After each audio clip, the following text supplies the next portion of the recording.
Hello friends, myself R B. Prasad. Welcome to my YouTube channel R B. प्रसाद।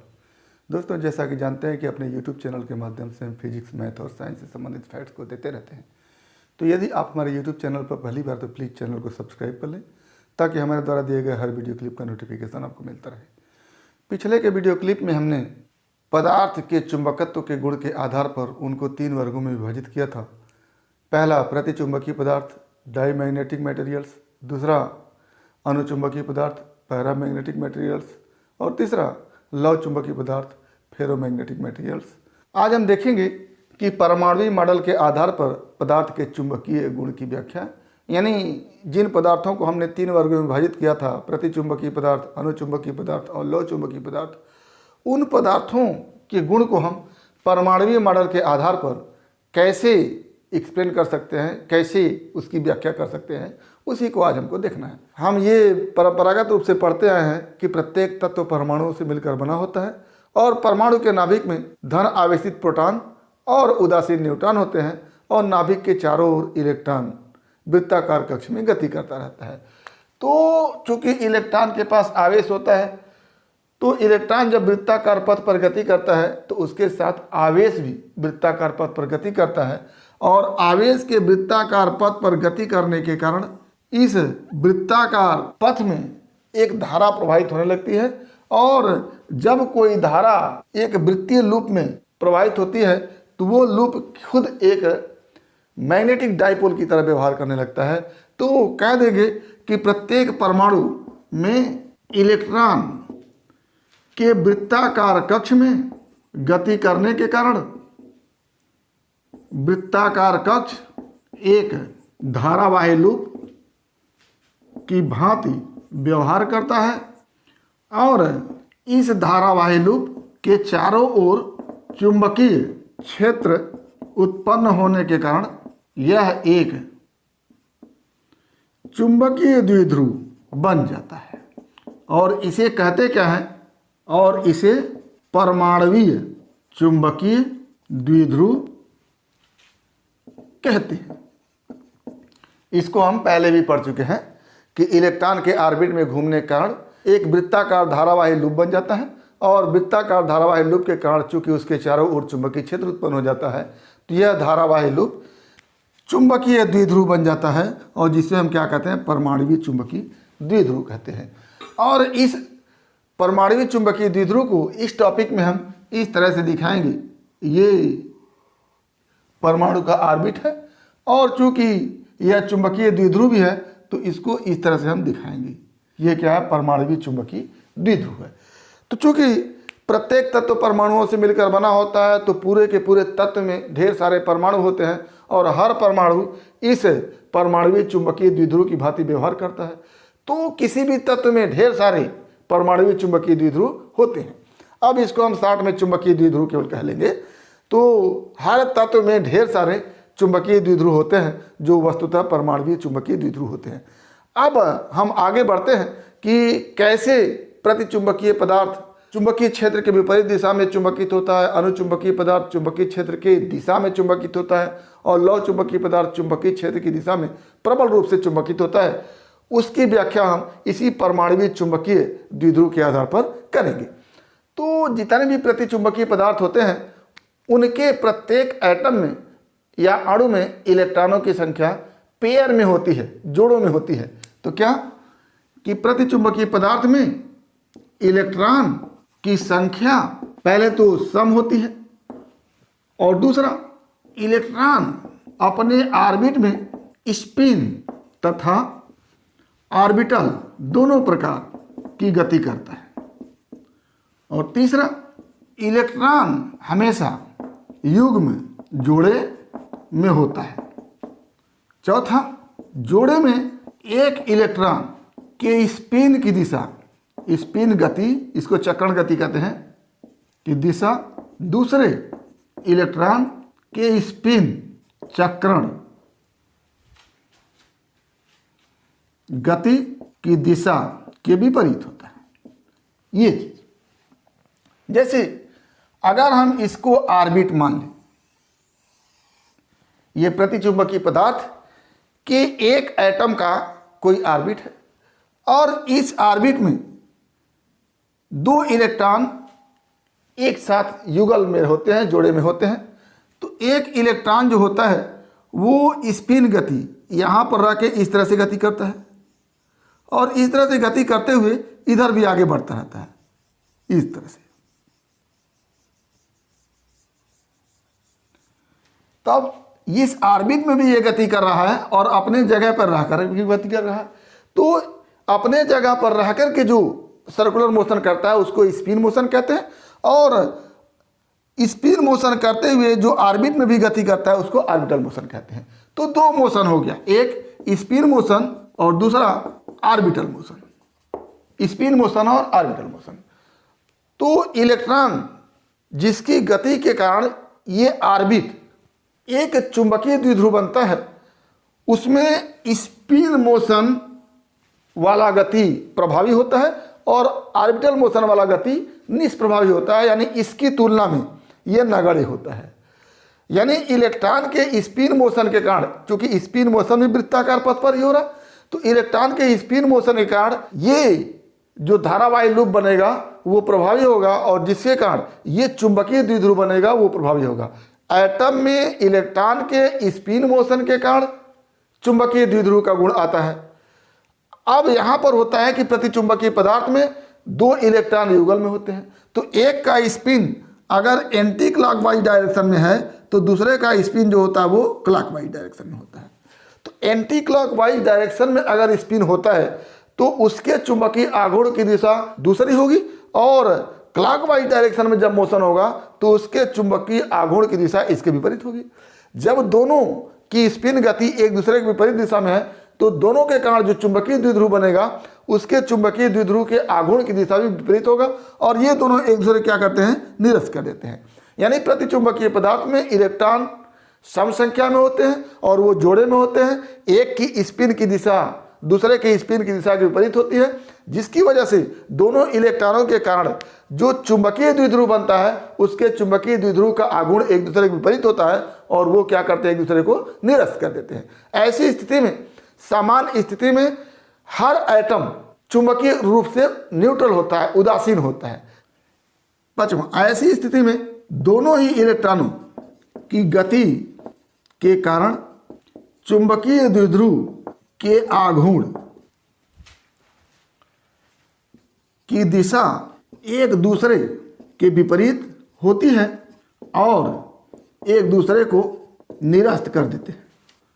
अतः पूरा परमाणु चुंबकीय रूप से उदासीन हो जाता है सामान्य स्थिति में, जब इसके चारों ओर चुंबकीय क्षेत्र आरोपित नहीं है। लेकिन जब चुंबकीय क्षेत्र आरोपित होता है तब क्या होता है उसको हमको देखना है। जब हम चुंबकीय क्षेत्र आरोपित करते हैं तो चुंबकीय क्षेत्र आरोपित करने से ये प्रतिचुंबकीय पदार्थ का एटम उस चुंबकीय क्षेत्र में होता है, और जब उस चुंबकीय क्षेत्र में होता है तो जो दो इलेक्ट्रॉन थे, एक एंटी क्लॉकवाइज डायरेक्शन में मोशन कर रहा था, दूसरा क्लॉकवाइज डायरेक्शन में मोशन कर रहा था, दोनों पर वो चुंबकीय क्षेत्र में चुंबकीय बल आरोपित होगा, जिसको हम लॉरेंज बल के रूप में जानते हैं। और वो चुंबकीय बल एक इलेक्ट्रॉन की गति को एक्सीलरेट करेगा, त्वरित करेगा, और दूसरे इलेक्ट्रॉन की गति को रिटार्ड करेगा, यानी मंदित करेगा। क्यों? क्योंकि एक की गति एक दिशा में है तो दूसरे की गति विपरीत दिशा में है। ऐसी स्थिति में दोनों की गति जब विपरीत दिशा में है तो किसी एक की गति को वो क्या करेगा, त्वरित करेगा, गति की को बढ़ाएगा, और दूसरे की गति कम करेगा। ऐसी स्थिति में जब इन जोड़े इलेक्ट्रॉन में एक की गति तेज होगी तो उसके कारण उसका चुंबकीय आघूर्ण बढ़ेगा, और दूसरे की गति कम होगी तो उसका चुंबकीय आघूर्ण कम हो जाएगा।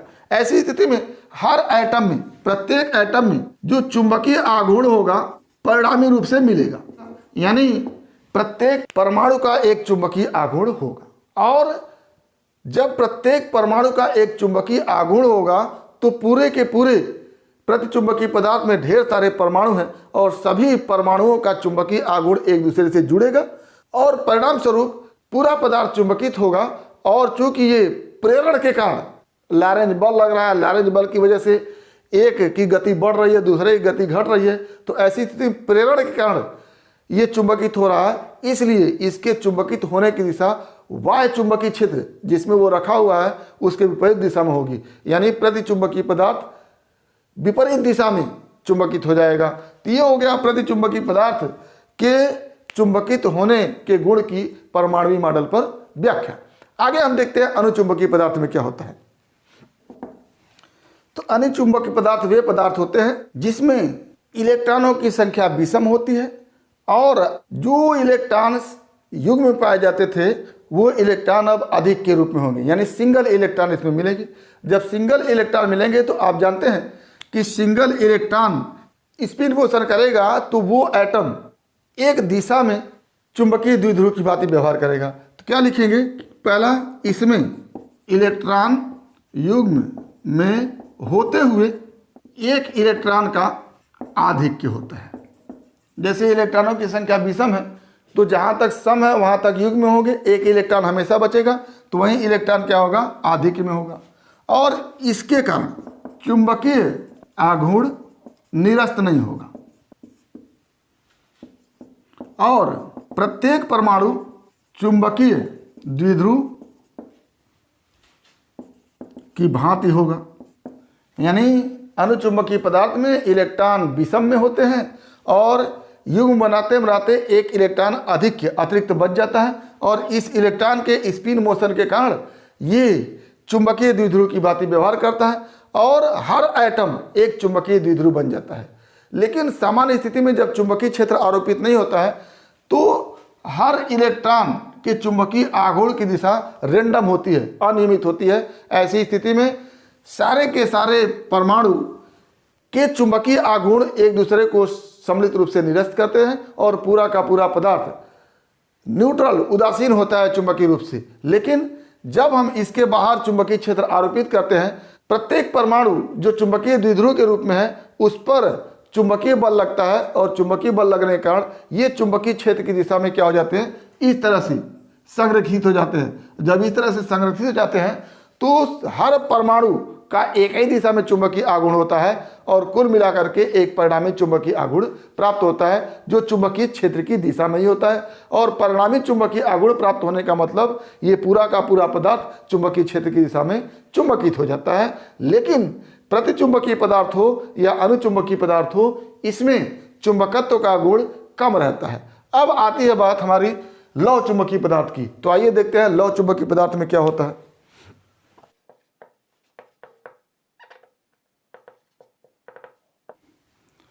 तो लौह चुंबकीय पदार्थ में भी अनुचुंबकीय पदार्थ की तरह ही गुण पाए जाते हैं, लेकिन इसमें गुण हमेशा प्रबल रूप में होते हैं। जैसे ये अल्प मात्रा में चुंबकीय क्षेत्र में चुंबकित होता है तो ये अत्यधिक मात्रा में चुंबकीय क्षेत्र में चुंबकित होता है। तो इसको हम कैसे देखते हैं, जैसे अब लौह चुंबकीय पदार्थ में जो एटम होते हैं वो एक चुंबकीय द्विध्रुव की भांति व्यवहार करते हैं अनुचुंबकीय पदार्थ की भांति।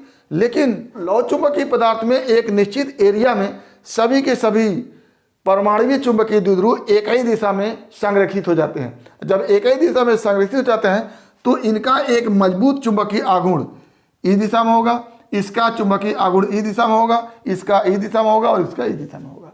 लेकिन जब बाह्य चुंबकीय क्षेत्र आरोपित नहीं होता है तो जितना चुंबकीय आघूर्ण इसका अपवर्ड डायरेक्शन में है उतना चुंबकीय आघूर्ण इसका डाउनवर्ड डायरेक्शन में है और ये एक दूसरे क्या कर देंगे, उदासीन कर देंगे और ये उदासीन कर देंगे। तो इस पूरे क्षेत्र को, जिस क्षेत्र में सभी परमाणुवीय चुंबकीय द्विध्रुव एक ही दिशा में है, इस क्षेत्र को क्या कहते हैं, डोमेन कहते हैं। क्या कहते हैं, डोमेन। तो डोमेन क्या हो गया, लौह चुंबकीय पदार्थ में एक ऐसा क्षेत्र जिसमें सभी परमाणुवीय चुंबकीय द्विध्रुव एक ही दिशा में संरक्षित हो जाते हैं, उस क्षेत्र को क्या कहते हैं, डोमेन कहते हैं। तो इस डोमेन में सभी चुंबकीय द्विध्रुव अपवर्ड डायरेक्शन में संरक्षित है, इस डोमेन में सभी चुंबकीय द्विध्रुव डाउनवर्ड डायरेक्शन में है, इस दिशा में राइट हैंड साइड में है और दिशा में लेफ्ट हैंड साइड में है। तो ये सारे जब बाह्य चुंबकीय क्षेत्र नहीं मिले होते हैं तो सारे एक दूसरे के अपोजिट दिशा में होकर के एक दूसरे को उदासीन कर देते हैं। लेकिन जब चुंबकीय क्षेत्र आरोपित किया जाता है तो इसमें दो प्रकार की घटना होती है। पहला होता है डोमेन का विस्तार और दूसरा होता है डोमेन का घूर्णन। दो बातें होती हैं। अब डोमेन का विस्तार क्या होता है, डोमेन का घूर्णन क्या होता है, उसको हम देखते हैं। जैसे इसके चारों ओर अगर हम चुंबकीय क्षेत्र आरोपित कर दें अपवर्ड डायरेक्शन में, इस तरह से, तो अपवर्ड डायरेक्शन में जब हम चुंबकीय क्षेत्र को आरोपित करते हैं तो ये तो ऑलरेडी चुंबकीय क्षेत्र की दिशा में है, तो ये इसी दिशा में बना रहेगा। और इस डोमेन के कुछ परमाणु और इस डोमेन के कुछ परमाणु इसी दिशा में संरक्षित हो जाते हैं, तो यहाँ भी इसी दिशा में हो जाएंगे इस तरह से, और यहाँ भी इसी दिशा में हो जाएंगे, तो कुछ ये शेप बन जाएगा। अब जो इतने दूर तक अपवर्ड डायरेक्शन में थे, अब इसका क्या हो गया, विस्तार हो गया, इसका एरिया ज़्यादा हो गया, इस डोमेन का एरिया क्या हो गया, ज़्यादा हो गया, और इस डोमेन का एरिया कम हो गया, और इन दोनों का भी कम हो गया, लेकिन अपोजिट डायरेक्शन में है।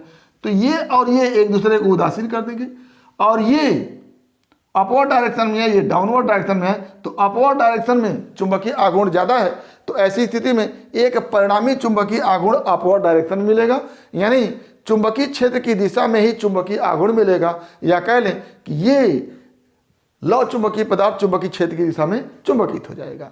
तो ये तो हो गया डोमेन का विस्तार। जब कम चुंबकीय क्षेत्र आरोपित करते हैं तो चुंबकीय क्षेत्र की दिशा में जो डोमेन होता है उसका क्या हो जाता है, विस्तार हो जाता है, और अन्य डोमेन का क्षेत्र क्या हो जाता है, डिक्रीज कर जाता है। ऐसी स्थिति में एक परिणामी चुंबकीय आघूर्ण मिलता है और लौ चुंबकीय पदार्थ चुंबकीय क्षेत्र की दिशा में चुंबकित हो जाता है।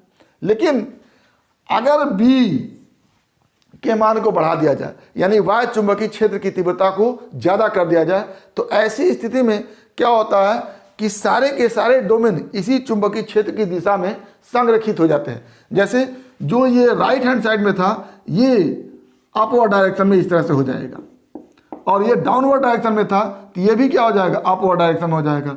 ये लेफ्ट हैंड साइड में था तो ये भी क्या हो जाएगा, अपवर्ड डायरेक्शन में हो जाएगा। यानी सारे के सारे डोमेन चुंबकीय क्षेत्र की दिशा में हो जाएंगे। इस तरह से सभी डोमेनों का चुंबकीय आघूर्ण एक दूसरे से जुड़ करके एक प्रबल चुंबकीय आघूर्ण प्रदान करेगा। ऐसी स्थिति में लौ चुंबकीय पदार्थ प्रबल रूप से चुंबकित हो जाता है। तो यही कारण है कि अनुचुंबकीय पदार्थ में एक एक परमाणु चुंबकीय क्षेत्र की दिशा में संरक्षित होते हैं, इसलिए यह कम चुंबकीय होता है, जबकि इसमें पूरा का पूरा डोमेन का विस्तार होता है या फिर डोमेन का गुणन होता है। ऐसी स्थिति में जो लौ चुंबकीय पदार्थ है उसमें चुंबकन के गुण अपेक्षाकृत ज़्यादा होते हैं। तो ये हमारे हो गए अनुचुंबकीय पदार्थ, प्रतिचुंबकीय पदार्थ और लौ चुंबकीय पदार्थ की परमाणुवीय मॉडल के आधार पर व्याख्या। इसमें हमने देखा कि हर पदार्थ में परमाणु होते हैं और परमाणु में इलेक्ट्रॉन दो प्रकार के मोशन करते हैं, स्पिन मोशन और ऑर्बिटल मोशन। स्पिन मोशन के कारण जो परमाणुवीय चुंबकीय द्विध्रुव होता है वो प्रभावी होता है अपेक्षाकृत ऑर्बिटल मोशन के। तो यहाँ पर हम स्पिन मोशन को लेकर के ही हम चुंबकीय गुण की व्याख्या करेंगे। तो प्रतिचुंबकीय पदार्थ में हमने बताया कि इलेक्ट्रॉनों की संख्या सम होती है और दो दो इलेक्ट्रॉन युग्म में होते हैं। एक इलेक्ट्रॉन का स्पिन एक दिशा में और दूसरे इलेक्ट्रॉन का स्पिन दूसरी दिशा में होता है। तो ऐसी स्थिति में दोनों इलेक्ट्रॉन के कारण उत्पन्न चुंबकत्व के गुण एक दूसरे को निरस्त कर देते हैं और बाह्य चुंबकीय क्षेत्र की अनुपस्थिति में प्रत्येक परमाणु चुंबकीय रूप से उदासीन होता है। लेकिन जब बाह्य चुंबकीय क्षेत्र आरोपित कर देते हैं तो एक इलेक्ट्रॉन के स्पिन की गति बढ़ जाती है और दूसरे इलेक्ट्रॉन की स्पिन की गति कम हो जाती है। ऐसी स्थिति में एक इलेक्ट्रॉन के कारण चुंबकीय द्विध्रुव में चुंबकीय आघूर्ण बढ़ जाता है और दूसरे इलेक्ट्रॉन के कारण चुंबकीय द्विध्रुव में चुंबकीय आघूर्ण कम हो जाता है और एक परिणामी चुंबकीय आघूर्ण प्राप्त होता है। और प्रत्येक एटम में परमाणुवीय चुंबकीय आघूर्ण का क्या हो जाता है, एडिशन हो जाता है, और एडिशन होने के कारण एक रिजल्टेंट चुंबकीय आघूर्ण प्राप्त होता है। और चूंकि ये प्रेरित चुंबकीय आघूर्ण होता है इसलिए बाह्य चुंबकीय क्षेत्र के विपरीत दिशा में होता है। इसके विपरीत अगर हम अनुचुंबकीय पदार्थ को देखें तो अनुचुंबकीय पदार्थ में इलेक्ट्रॉनों की संख्या विषम होती है। दो दो इलेक्ट्रॉन का युग्म बनने के बाद एक इलेक्ट्रॉन अतिरिक्त बच जाता है और वो जिस दिशा में स्पिन करता है उस दिशा के एक वार्डिंग वो चुंबकीय द्विध्रुव बन जाता है। यानी अनुचुंबकीय पदार्थ में हर एटम का एक परिणामी चुंबकीय द्विध्रुव होता है, परंतु बाह्य चुंबकीय क्षेत्र की अनुपस्थिति में सारे एटम्स रैंडम स्थिति में होते हैं और परिणामी चुंबकीय आघूर्ण 0 होता है। यानी ये चुंबकीय रूप से उदासीन होता है। लेकिन बाह्य चुंबकीय क्षेत्र के आरोपण पर हर परमाणु चुंबकीय क्षेत्र की दिशा में एराग्न हो जाता है, संरक्षित हो जाता है और परिणामी चुंबकीय द्विध्रुव आघूर्ण प्राप्त होता है और पूरा का पूरा पदार्थ चुंबकित हो जाता है। आती है बात लौह चुंबकीय पदार्थ की, तो इसमें प्रारंभ में ही ढेर सारे परमाणु एक ही दिशा में संरक्षित हो जाते हैं और एक निश्चित एरिया में जिसमें एक ही दिशा में संरक्षित परमाणु होते हैं उसको क्या कहते हैं, डोमेन कहते हैं। और लौह चुंबकीय पदार्थ में डोमेन एक दूसरे से रेंडम स्थिति में व्यवस्थित होते हैं, जिससे सबका चुंबकीय आघूर्ण 0 होता है। लेकिन जब बाह्य चुंबकीय क्षेत्र आरोपित करते हैं तो एक तो डोमेन का विस्तार होता है जिसको हमने बताया, दूसरा डोमेन का गुणन होता है। ऐसी स्थिति में दोनों ही स्थिति में रिजल्टेंट चुंबकीय आघूर्ण मिलता है और यह प्रबल रूप से चुंबकित होता है। तो ये हमारा परमाणु मॉडल के आधार पर पदार्थ के चुंबकीय गुण की व्याख्या हुई। उम्मीद करते हैं कि आपको टॉपिक समझ में आया होगा। अगर इसमें किसी प्रकार की समस्या है तो आप हमारे YouTube चैनल के कमेंट बॉक्स में कमेंट करके अपनी समस्या का समाधान करेंगे। और यदि वीडियो क्लिप पसंद आए तो प्लीज़ लाइक करेंगे, शेयर करेंगे, साथ ही हमारे YouTube चैनल को सब्सक्राइब अवश्य करेंगे ताकि हमारे द्वारा दिए गए हर वीडियो क्लिप का नोटिफिकेशन आपको मिलता रहे। तो आज बस इतना ही।